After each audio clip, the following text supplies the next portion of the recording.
Nous sommes de retour en direct dans cette édition du 12 juin 2025 du live de TV Finance et il est l'heure désormais de trouver les Market Movers de Jean-Louis Cussac. Bonjour Jean-Louis. Bonjour.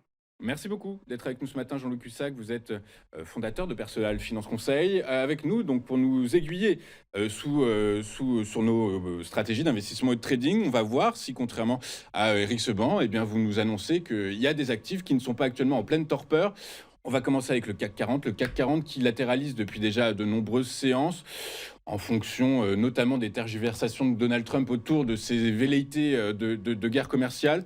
A priori, ce matin, on perd un peu de terrain, mais il n'y a pas de raison qu'on sorte de zones particulièrement et qu'on atteigne des zones particulièrement dangereuses. Bah, si, il y a des raisons, il y aurait des raisons, mais elles ne sont pas vraiment prises en compte puisqu'on n'a pas du tout de précision, par exemple, sur, l'accord cadre entre la Chine et les États-Unis. Bah, les investisseurs sont extrêmement frustrés parce qu'on n'a pas de détails, on ne sait pas grand-chose. Oui, on connaît les grandes lignes, on se dit que peut-être on aura une désescalade des tensions, donc OK, c'est pas mal, mais bon, on ne sait pas trop où on va. Et d'ailleurs, la Chine a limité à 6 mois la validité de ses licences d'exportation de terres rares pour garder, si vous voulez, un moyen de pression. Euh, le consensus que je pourrais avoir avec Eric ou avec d'autres, c'est on manque de visibilité. C'est pour ça, d'ailleurs, que les gérants ne font pas grand-chose. Ils viennent se protéger, en effet, et les marchés, bah, il manque en effet un peu de densité, mais c'est surtout que le trading algorithmique bah, est prépondérant. Donc, si vous voulez, à chaque fois, on réagit à des news et on réagit violemment, rapidement. Ça veut dire quoi? Il y a une bonne nouvelle qui tombe, les, les, les algos enlèvent les ventes et payent. Donc, du coup, on enfonce des portes ouvertes. Et à la baisse, c'est la même chose. Bon, en ce moment, c'est vrai, enfin, ces derniers jours, on avait plutôt tendance à voir le bon côté des choses. Moi, je considère, si vous voulez, que globalement, les indices actions sont trop chers et que les investisseurs sont trop optimistes sur l'idée que ça finira par s'arranger comme par le passé. Voilà. Ça, c'est mon analyse, enfin, mon ressenti.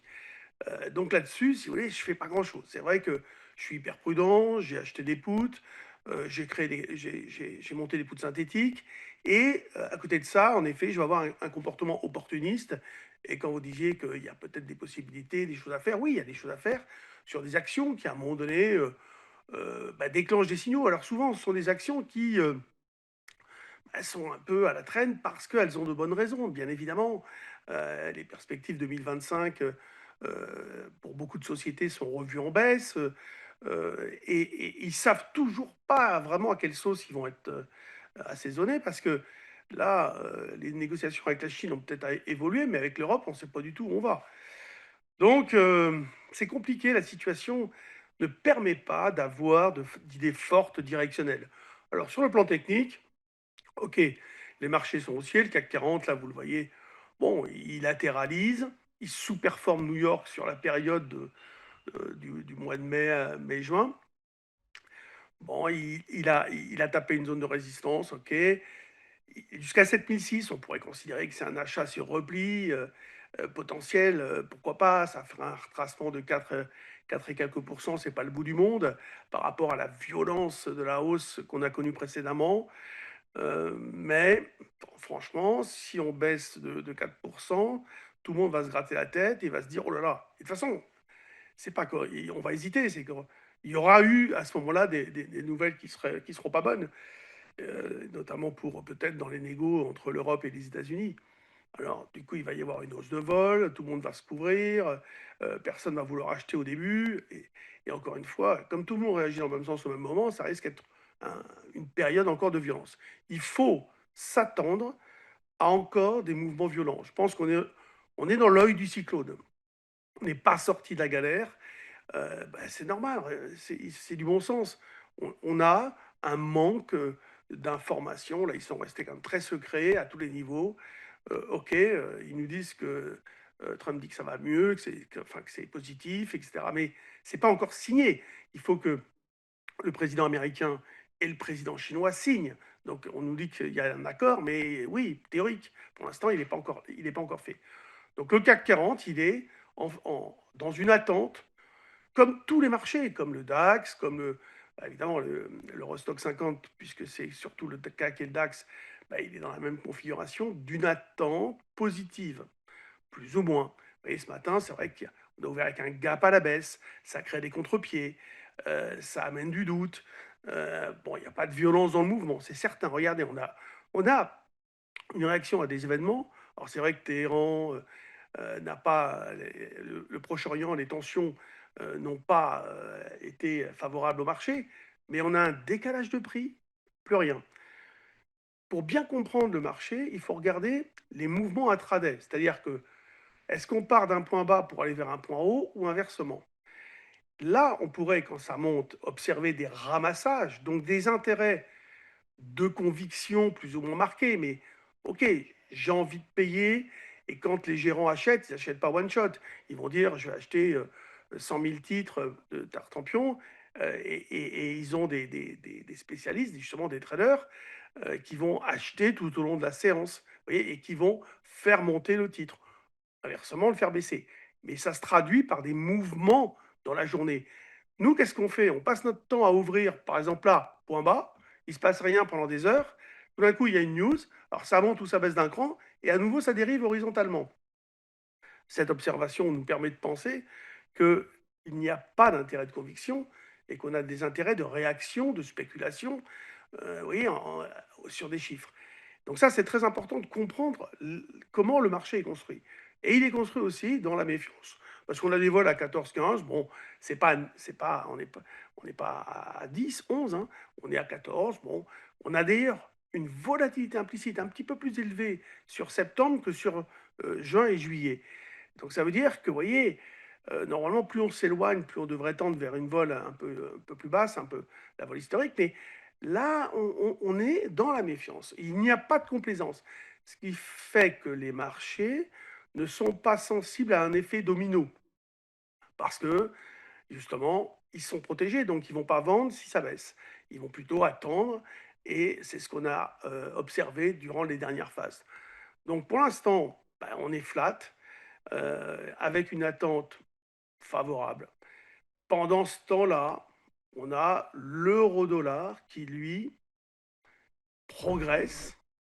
Et pourquoi ça, il progresse? Parce qu'il y a une inquiétude assez forte sur les États-Unis, tout simplement, mais sur le budget américain, sur les prochaines baisses de taux, etc. Donc l'euro-dollar, il est haussier, mais c'est vrai qu'il est permis de se poser la question que peut-être on atteint un nouveau point haut. Donc là, ok, c'est clair, il y a une phase de double top, et que ce mouvement pourrait quand même se calmer par rapport à la hausse et au plus haut qu'on avait connu avril-mai. Donc là également, si vous voulez, c'est plus clair, c'est vrai, c'est haussier, mais dans le pipeline, il y a de tout là également. Ça peut basculer d'un moment à un autre, mais c'est vrai que tant qu'on ne casse pas, on va dire, un 10,50, on pourrait considérer qu'on est dans une phase de hausse long terme qui n'est pas invalidée, et on pourrait prendre comme invalidation ce fameux indice 50 là, en disant si on casse ce niveau, on passe vendeur. Alors, entre maintenant et le moment où le marché se mettra à baisser, où l'euro-dollar baissera, on verra si on peut approcher ce niveau. Là, ce que moi j'appelle la gestion du pire, c'est-à-dire que si demain ça ouvre à 0,9, ben voilà, il faut vendre. Bon, c'est quand même peu probable, hein, bien évidemment, mais c'est raisonnement poussé à l'extrême. On envisage un niveau à partir duquel on actionne le siège éjectable, et ça serait un 10,50. Il y a de la marge, donc on verra si on peut vendre par exemple sur un 12 ou je ne sais quoi. Et on verra d'ici là par où on est passé. Mais bon, pour l'instant, la tendance est haussière sur l'euro-dollar. Et c'est vrai Mais qu'il est. a priori Jean-Louis, vous parlez beaucoup d'incertitude, hein, c'est le mot qui revient beaucoup dans Ah votre oui, discours actuellement. Du coup, l'incertitude joue quand même en faveur de l'euro face au dollar. Donc, il n'y a pas de raison, vous nous dites un 10,50, on en est loin, on est à 1,15 ah oui. depuis cette nuit, hein, minuit. bon, il y a de la marge quand même et puis surtout, comme vous le dites, la visibilité, n'est pas partie pour s'améliorer. C'est vrai. Et le indice 50, c'est ce que j'appelais donc la gestion du pire. Il faut toujours se dire, si vous voulez, quand on est face à un marché, sur le plan technique, quel est le niveau à partir duquel je m'en vais, voilà, tout simplement. Alors vous allez me dire, c'est très près. Oui, mais c'est du long terme. Moi, je suis passé acheteur, vous voyez, au-dessus d'un 0,6 quelque chose. Donc, bon, on a allégé, on a fait des opérations d'aller-retour, éventuellement, hein, ça dépend du gérant, enfin de l'opérateur. Mais on a, on va dire, un solde de position toujours acheteur sur l'euro-dollar qu'on travaille. Et pour l'instant, c'est pas moi si, c'est moi qui le dis, mais c'est le marché qui m'envoie ce message. Un 10,50, on sort. Peut-être qu'on pourra remonter à un 12. Donc là, vous aurez un niveau plus proche et ça vous satisfera davantage. Je le comprends.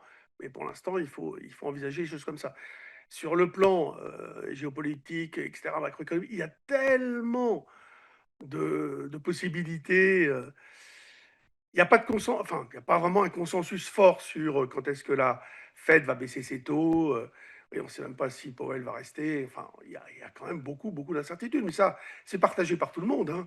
Le manque de visibilité est criant. Ça, c'est évident.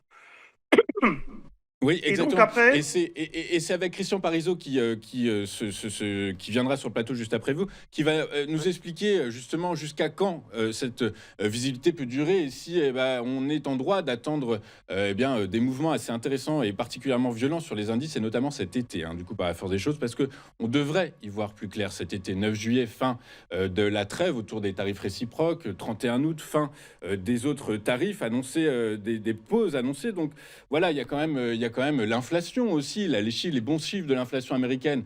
Est-ce que c'est une inflation, une déflation passagère ou durable? Voilà, on est à l'orée de quelque chose. Donc en fait, la visibilité aujourd'hui, on l'a pas, mais dans 15 jours, dans un mois, on l'aura peut-être. je pense même que Donald Trump voudra boucler des accords avec l'Europe et peut-être aller plus loin avec les Chinois avant même la fête du 4 juillet. Il est pressé, il veut que ça aille vite, il a besoin des taxes pour son budget, donc il est probable qu'à partir de la mi-juin, enfin, plus on va s'approcher de la fin juin, plus il risque d'être, on va dire, impétueux et enfin, vous le connaissez, il est capable de faire des annonces violentes et menaçantes, ce qui ne va pas plaire au marché. C'est pour ça que moi, dans cette période-là, indépendamment du fait que, bon, ok, je suis acheteur, j'ai un fonds de portefeuille, mais ça, je vais le garder parce que j'avais recommandé des valeurs de rendement à l'époque, mais je n'ai pas de position offensive. Je suis plutôt très prudent. Oui, Et j'ai je du comprends. mal, y compris sur le SP 500, à imaginer un relais. Donc, même si techniquement c'est acheteur, moi, Mmh, c'est des phases où on est au bout peut-être de quelque chose. mmh, Donc, je peux être un peu en avance, mais je n'achète plus le marché. Alors, mmh, oui, je vais l'acheter il y a un petit trou d'air intraday, je vais essayer de faire un écart. Ça, mmh, c'est parce qu'on est derrière l'écran et que on va pas perdre trop son temps. Mais à 6 000 et au-delà, même un peu avant, moi, j'ai considéré que là, le potentiel était compliqué. D'ailleurs, le message qu'envoie le SP 500 depuis quelque temps, c'est que, enfin, depuis quelques jours, là, c'est qu'on on voit qu'il fait des impulsions. Hier, il y a eu une bonne réaction sur le CPI, mais derrière, il a rebaissé. Vous voyez, il a pas tenu la hausse. Et bon, pour l'instant, si vous voulez, on est à l'abri d'un warning, d'un technique. Ça serait peut-être 5 770, premier niveau, à partir duquel moi je suis plus acheteur. Donc il y a de la marge, puisque encore une fois, on est passé acheteur bien plus bas que ces niveaux et on a pu réaliser une partie de son investissement en allégeant ses positions.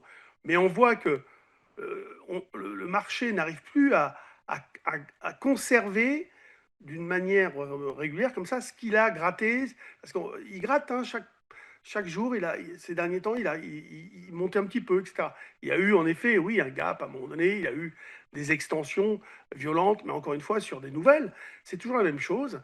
Donc, il y a quand même de quoi se poser des questions et de se dire que les marchés sont trop optimistes. Et moi, ça, c'est la base de ma réflexion Il y a trop d'optimisme. Euh, c'est pas un optimisme béat, c'est pas une complaisance. Donc c'est pas un marché qui peut comme ça imploser. Non, il faudrait vraiment un très fort catalyseur sur le long terme. Donc c'est très différent de la situation qu'on a connue dans le passé à d'autres époques. Mais par exemple là, on n'a toujours pas de nouvelles avec les négociations entre les États-Unis et l'Europe. Ça va pas se passer, j'ai l'impression, aussi bien qu'avec la Chine.